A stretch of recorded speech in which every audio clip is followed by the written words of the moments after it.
Hello everyone, my name once again is David Oni.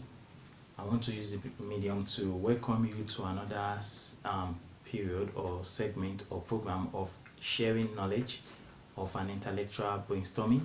I want to use this medium to also to remind you of our YouTube channel called David Oni. You can simply subscribe to this channel and also leave your comments.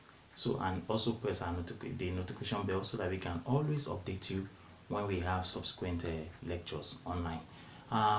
Today we're going to look at something different, which is called dialectical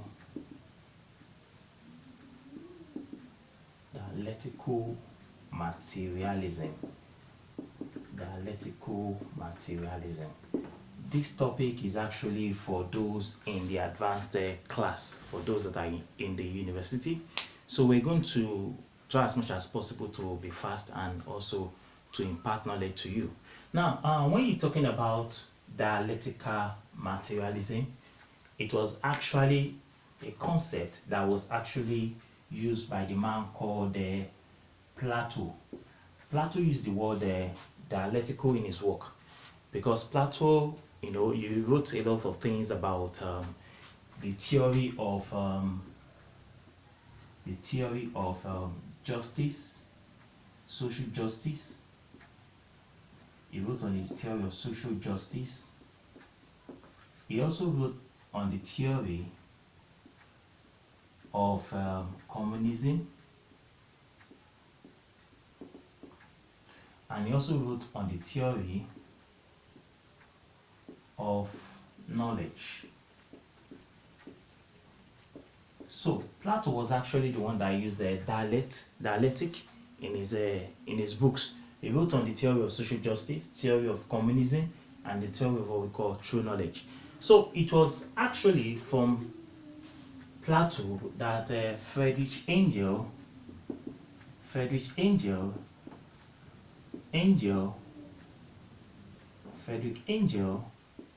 borrowed the word dialectic. So it was from Plato that Fredrick Angel borrowed the word dialectic. And also this dialectic was also used by the man called Karl Marx. It was used by the man Karl Marx. But our study is going to be dwelling mostly on Karl Marx, but we try as much as possible to look also into what was written by the man called Fredrick Angel. Now, according to Fredrick Angel, the concept of dialectics has to do with the metaphysical. It has to do with the metaphysical or the spiritual. And when you're talking about dialectics, by coming to Karl Marx, it was against the concept of a metaphysical or the spiritual. So to Karl Marx, he was looking at what we call historical materialism. Historical materialism. That was what Karl Marx was dwelling on. So Fredrick Angel, in his analysis, when he was using the metaphysical, he was referring to the relationship or what happens among the nation states. He was basing his perspectives on what happened among the nation states. That is, nation states, in their bid to realize their perfection, they must have what we call thesis, antithesis, and eventually what we call synthesis. What do we mean by this? What Fredrick Angel is actually saying is that nations must always conflict with each other, and in the process of this conflict, they are aiming to acquire or to get to the level of what we call perfection. That when there is an interaction or there is a conflict among nations, they are trying to attain the level of what we call perfection. That is, when there is an antagonizing force between two nations, for example, that in the process of doing this, what they are trying to achieve is what we call a perfection. And when there is a perfection, it is through this period or during this medium that the state can actually realize what we call its spirit. So the nation state can realize what we call spirit. They can realize what we call spirit. So to Fredrick Angel, it was dwelling on what we call the dialectic, using the word the metaphysical or the spiritual, and he was talking about the relationship that exists between states, nation states. So he was dwelling on what we call perfection and also what we call spirit. But Karl Marx went beyond what we call the metaphysical or the spiritual. He was dwelling on what we call historical materialism. So on the part of Fredrick Angel, he was dwelling on what we call the material value. But on the part of Karl Marx, he was looking beyond what? He was looking at what we call the human value. The human value. So on the part of Karl Marx, he was talking about the human value, while Fredrick Angel was particular about the material value. But to Karl Marx, human value supersedes what we call the material value, as postulated by Fredrick Angel. So what Karl Marx is talking about what we call class struggle.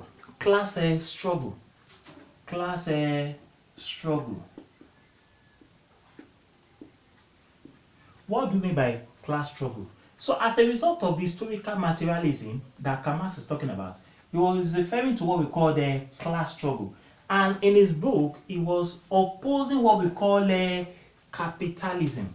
So the purpose of Karl Marx was that he was against capitalism and encouraging socialism.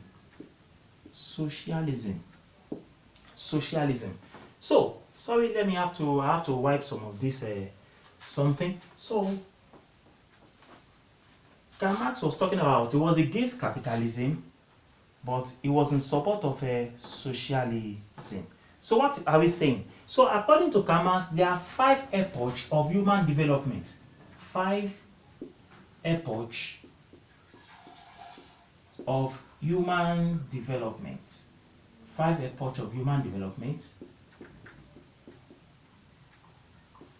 The first one is called primitive communal system.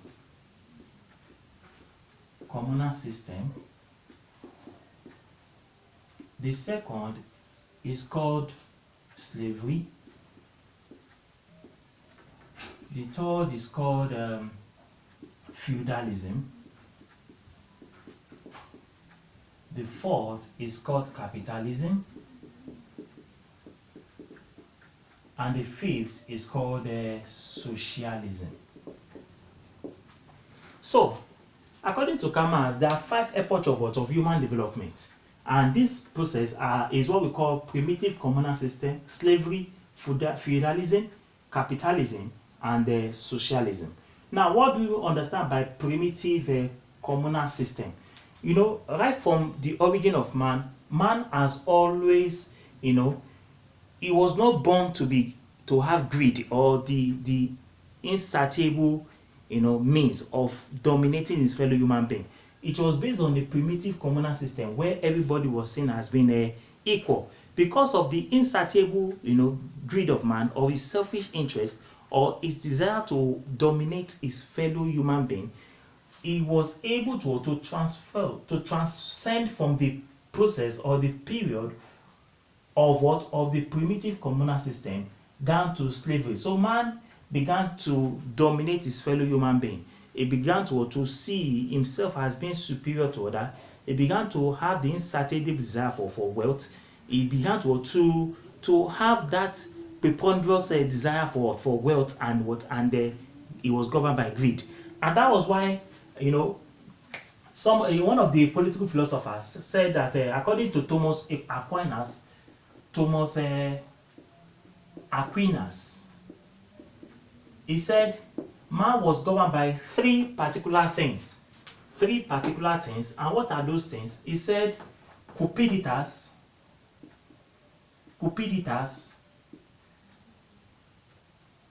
Then the second one is what we call dominandi.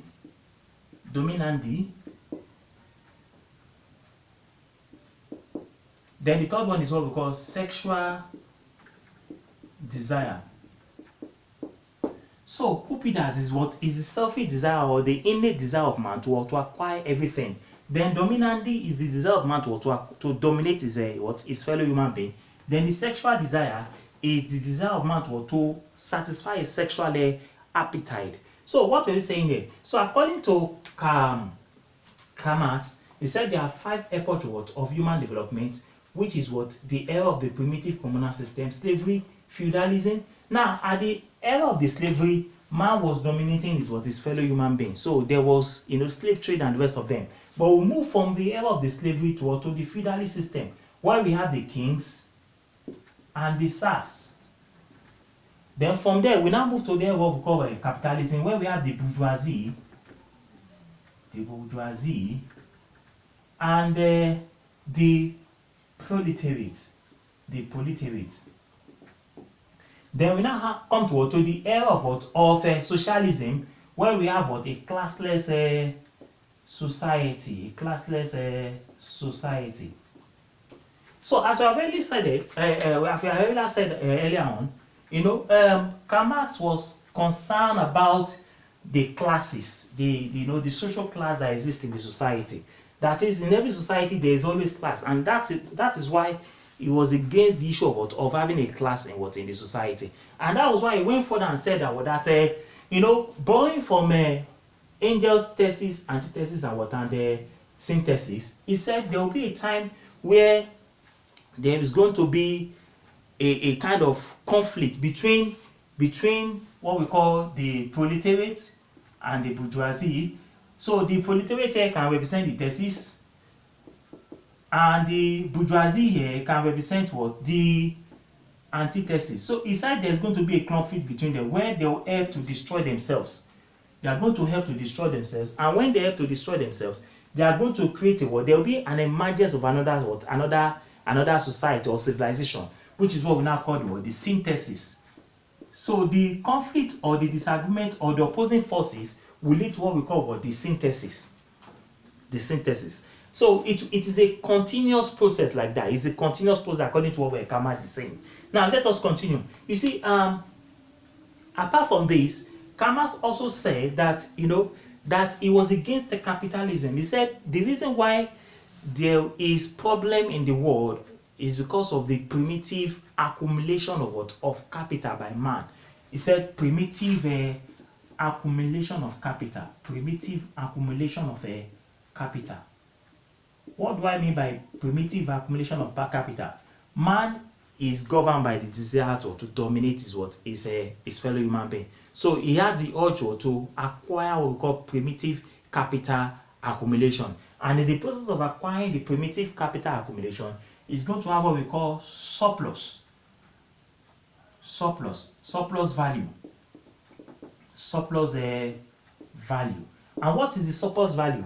The surplus value is talking about the differences between the cost of production and what is given to the laborer as a wage or wages. So the surplus value is the profit that's being made by the so-called bourgeoisie. And in the relations of making the profit, it gives to the laborer or to the proletariat what we call wages. But the wages that is being paid to the proletariat here is a small wage. So that's what we call it starvation wage. Starvation wage is a wage that is not enough. That is a kind of a productive imbalance.